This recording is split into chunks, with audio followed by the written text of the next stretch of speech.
They say, whoever they is, that you shouldn't have regrets. But when it comes to public speaking, ooh, I have a story to tell you. You want to hear it? Okay, okay. This story This story involves a reporter named Brandon, myself, I was a star, and a coworker, a former coworker. So back in the day, I worked at a nonprofit organization fighting for public schools. We were the hell no, we won't go people getting arrested, not me, because I'd be free to talk to the press. But anyway, we were there. And this is very new to me. And so part of my job included having to pitch to the press, which means speaking to them to get them to cover your issue. So my coworker Mike started trying to mold me over the course of 3 days. Like, listen, this is what you're gonna say. We're gonna go down there. You're gonna pitch the reporter. We were gonna do it in person. And I'm like, yeah, yeah, yeah. But really in my mind, I'm like, oh my goodness, not me. Who? When? Me? No, never.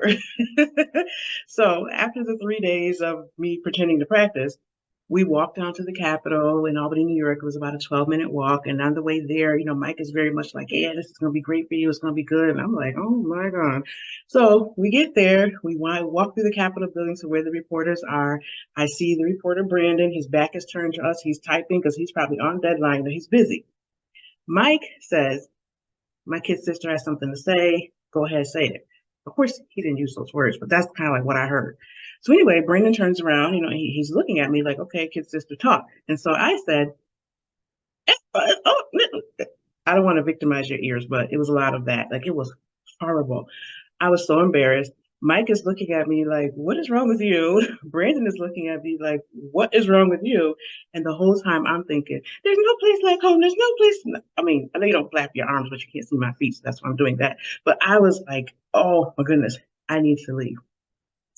Luckily, since then, I have blossomed to a place where I can speak confidently and also help other people to speak confidently.